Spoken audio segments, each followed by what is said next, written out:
جن زادہ از قلم علم راحت قسط نمبر 5 توبہ ہے پتہ نہیں کیا دکھانا چاہتی ہیں مجھے۔ اور پھر مشیرہ بیگم انہیں اس دیوار کے پاس لے آئی تھیں جہاں سے املی کے درخت کے نیچے جھانکا جا سکتا تھا، اور انتظار کرتی رہی تھیں، مگر انہیں کیا معلوم کہ ان کی اس چوری کو پکڑ لیا گیا ہے۔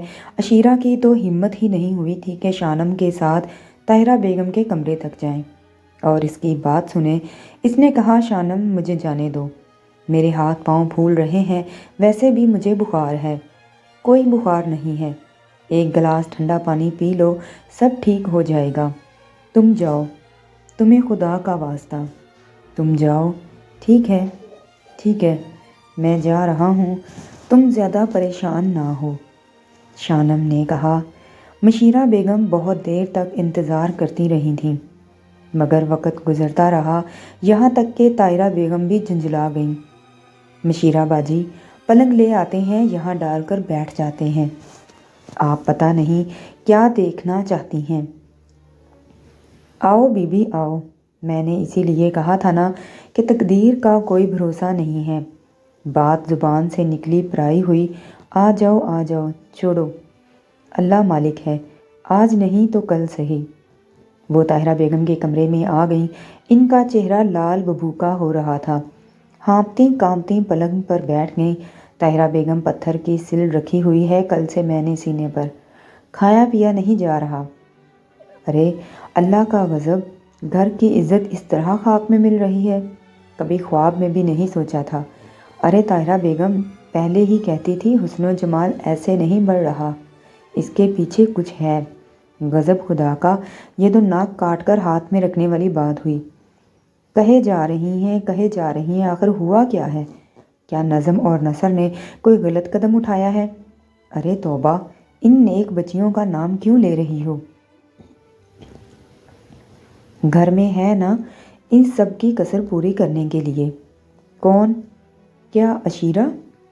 ہاں بی بی ہاں، اس کی بات کر رہی ہوں، مگر کل توبہ توبہ، کوئی بہت بڑی غلط فہمی ہو گئی ہے آپ کو مشیرہ باجی۔ بی بی تقدیر اچھی ہے، کمبخت کی کل سے برداشت کر رہی ہوں کہ آنکھوں دیکھی بات ٹھیک ہوتی ہے، پر آج تو وہ نہیں جو میں نے آنکھوں سے دیکھا تھا۔ خدا کے لیے مشیرہ باجی کیوں میرا بلڈ پریشر بڑھا رہی ہیں؟ بتا تو دیجئے، کیا دیکھا آپ نے، کیا ہوا، کیا کیا شیرہ نے؟ بی بی عشق کر رہی ہیں، عشق، اللہ کسی کو نہ دکھائے، ماں باپ ہوتے تو شرم سے زمین میں گر جاتے۔ جو منظر میں نے دیکھا ہے، تمہیں بتاؤں تو نہ جانے کیا سے کیا ہو جائے۔ کس سے عشق کر رہی ہے؟ یہاں کوٹھی میں؟ یہ تو باہر کہیں بھی نہیں جاتی، یہی تو مزے کی بات ہے۔ میں تو حیران ہوں طاہرہ، شکل سے کتنی معصوم لگتی ہے، مگر دوپہری میں ڈرائیور کے ساتھ، توبہ توبہ۔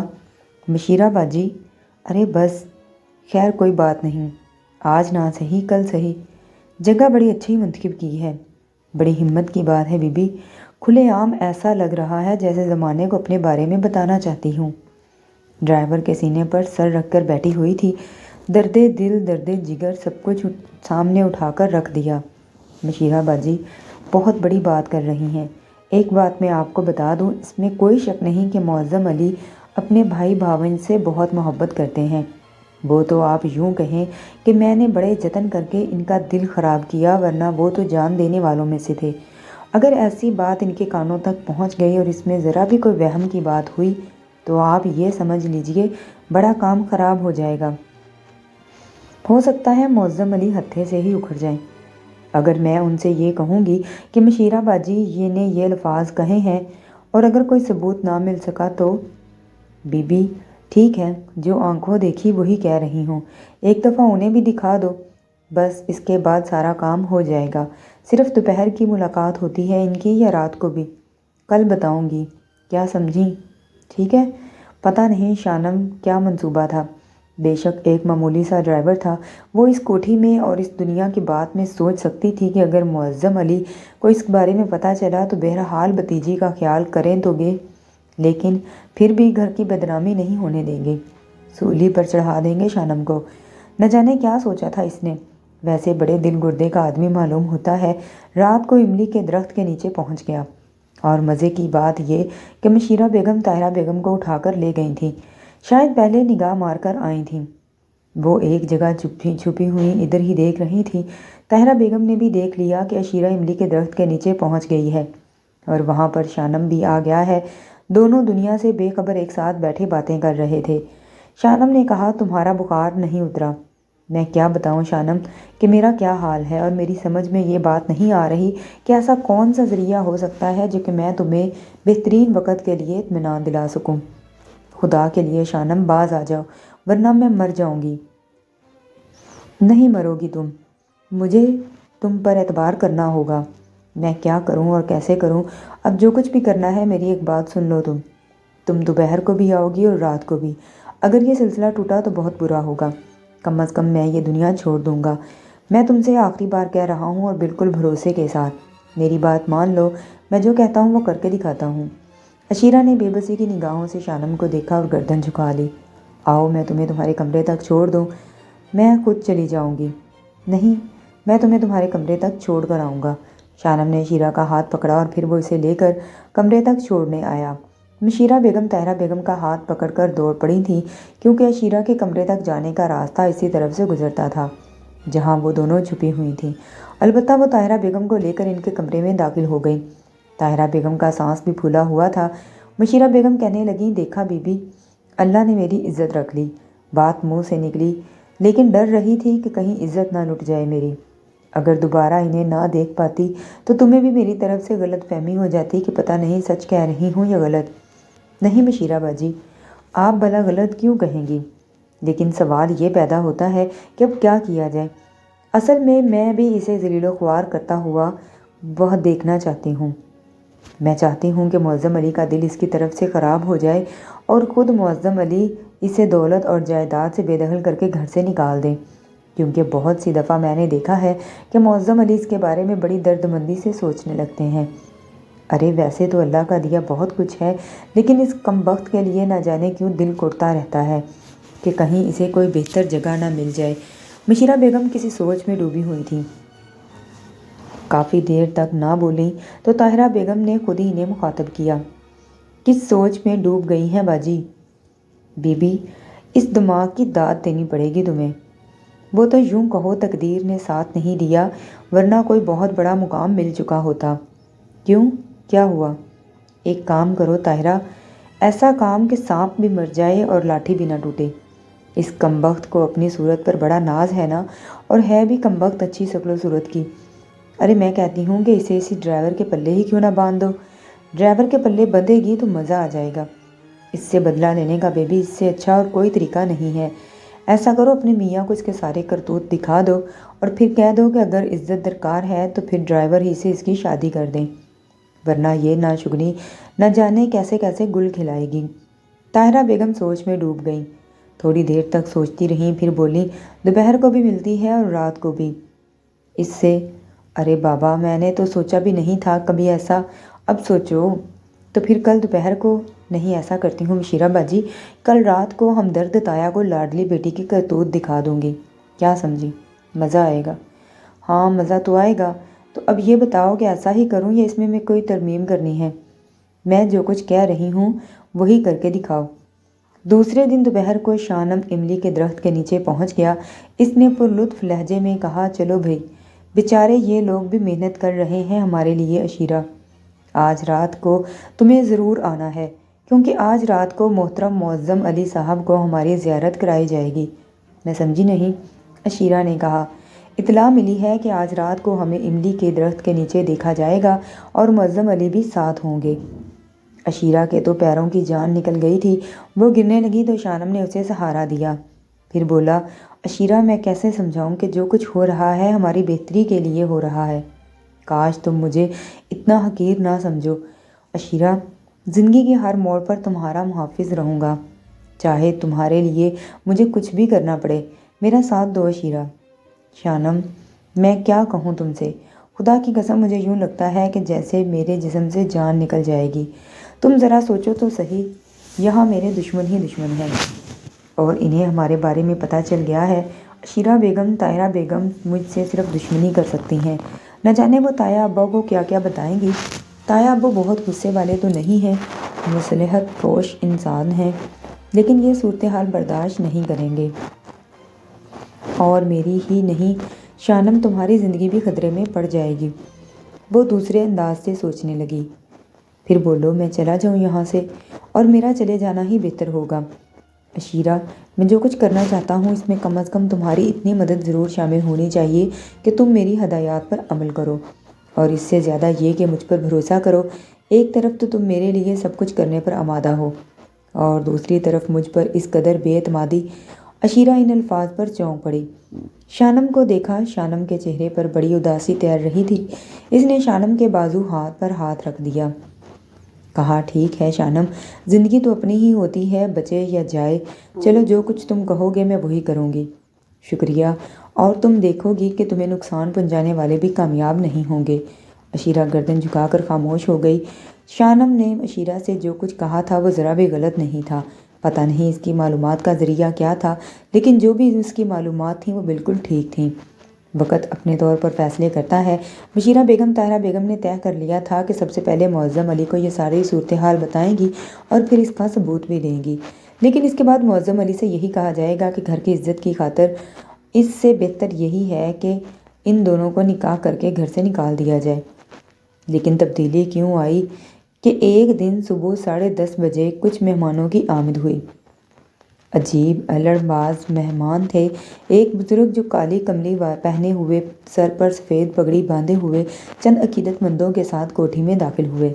اتفاق سے معظم علی صاحب کوٹھی کے بیرونی حصے میں موجود تھے۔ انہوں نے ایک دم ادھر دیکھا اور چلا پڑے، ارے حضرت صاحب، ارے طاہرہ بیگم، نصر، ارے سب لوگ جمع ہو جاؤ، حضرت صاحب کا استقبال کرو۔ دیکھو کس طرح ہمارے گھر میں ایک دم برکتیں اتر آئی ہیں۔ ان کی چیخو پکار پر تقریباً تمام لوگ ہی جمع ہو گئے۔ ادھر کاری کملی پہنے ہوئے حضرت صاحب جو اچھے خاصے عمر رسیدہ تھے لیکن انتہائی شاندار شخصیت کے مالک تھے، قدم با قدم آگے بڑھتے چلے آ رہے تھے اور مریدین تھے کہ ان کے قدموں میں بچھے چلے جا رہے تھے۔ آخر حضرت صاحب تھوڑے فاصلے پر رک گئے اور پھر دونوں ہاتھ اٹھا کر بولے، میرے بچوں، تم مجھے جس عزت اور احترام کے ساتھ یہاں تک لائے ہو اس کے لیے تمہیں برکتوں کی دعائیں دے سکتا ہوں۔ یہ گھر میرے بچوں کا ہے اور یہاں میں ان لوگوں سے ملنے آیا ہوں۔ بہتر یہ ہوگا کہ اب تم لوگ واپس چلے جاؤ۔ میں کچھ وقت یہاں قیام کروں گا اور اس کے بعد تم سے رابطہ کروں گا، کیونکہ اس کے بعد مجھے یہاں سے آگے جانا ہے۔ میں تم سے معذرت چاہتا ہوں۔ ساتھ آنے والوں نے حضرت صاحب کے لباس کو چوما اور الٹے قدموں گیٹ سے باہر نکل گئے۔ ادھر معظم علی صاحب حضرت صاحب کے حضور پہنچ چکے تھے۔ انہوں نے ان کی کملی کو بوسہ دیا۔ طاہرہ بیگم، مشیرہ بیگم بھی پہنچ چکی تھیں، نظم اور نثر بھی تھیں۔ البتہ عشیرہ دور ہی سے اس منظر کو دیکھ رہی تھی۔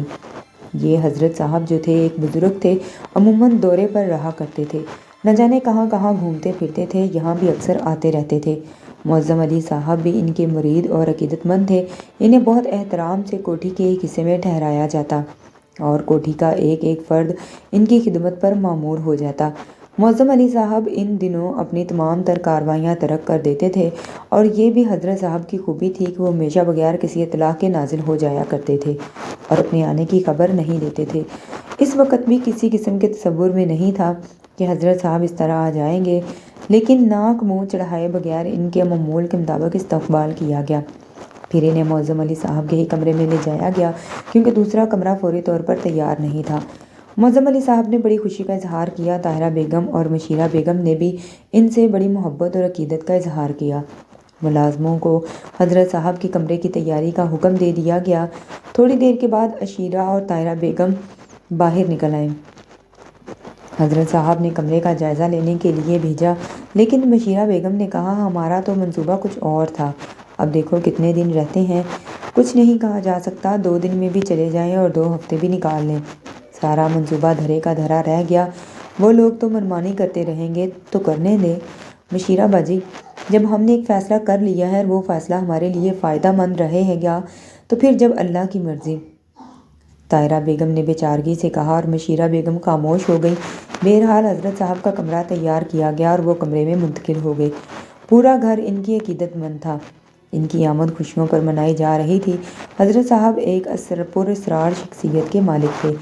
آج تک انہوں نے کبھی معظم علی صاحب سے کوئی فرمائش نہیں کی تھی، کچھ نہیں لینے دیتے تھے، بس آتے اور اپنی مرضی کے مطابق قیام کرتے، دعائے خیر کرتے اور چلے جاتے۔ ان کی یہ بات بھی ایک پروقار حیثیت رکھتی تھی، اس سے بھی لوگ بہت متاثر تھے۔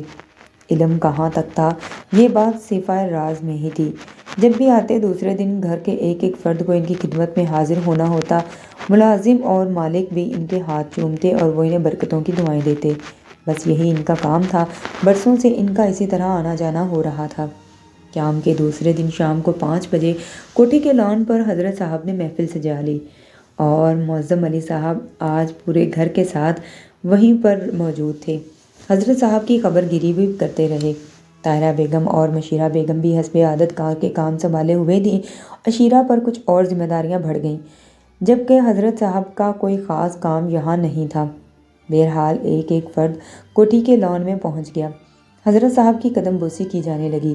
جو کوئی ان کا ہاتھ چومتا وہ ان کے سر پر ہاتھ رکھ کر اسے دعائیں دیتے۔ ملازمین بھی سب عقیدت سے ان کے سامنے حاضر ہوئے تھے۔ البتہ شانم وہاں موجود نہیں تھا، وہ کسی کام سے باہر گیا تھا۔ کسی کو اس کی یاد بھی نہیں آئی، کوئی اتنا اہم بھی مسئلہ نہیں تھا۔ حضرت صاحب سب کو دعائیں وغیرہ دے کر اٹھے تو نظم اور نسم کو ہی شانم کا خیال آیا۔ ارے وہ ڈرائیور نہیں ہے، گاڑی بھی کھڑی ہوئی ہے، وہ کہاں چلا گیا؟ پتہ نہیں کسی کام سے گیا ہوگا۔ حضرت صاحب کی قدم بوسی بھی نہیں کی اس نے۔ بات آئی گئی ہو گئی، لیکن رات کو 12 بجنے میں 10 منٹ تھے جب حضرت صاحب معمول کے مطابق کوٹھی کی گشت پر نکلے۔ یہ بھی ایک معمول تھا۔ وہ ایک رات 12 بجنے سے پہلے کوٹھی کے تمام علاقوں کا جائزہ لیا کرتے تھے۔ معظم علی ان کے ساتھ تھے اور ان سے 2 قدم پیچھے چل رہے تھے۔ انہوں نے آج ایک خاص بات کی، جو کہ یہ تھی کہ حضرت صاحب 4 قدم چلنے کے بعد رک جاتے تھے اور کچھ الجھن کا شکار ہو جاتے تھے۔ جی تو دوستو، کہانی کا 5واں حصہ اور سیکنڈ لاسٹ آپ کو کیسا لگا مجھے کمنٹ سیکشن میں ضرور بتائیں۔ ویڈیو اچھی لگی ہو تو میرے چینل کو سبسکرائب کریں، ویڈیو کو لائک کریں، شیئر کریں، دعاؤں میں مجھے یاد رکھیں، اپنا بہت سا خیال رکھیں۔ ملتے ہیں پھر بہت جلد اس کہانی کے آخری پارٹ کے ساتھ۔ تب تک کے لیے اللہ حافظ۔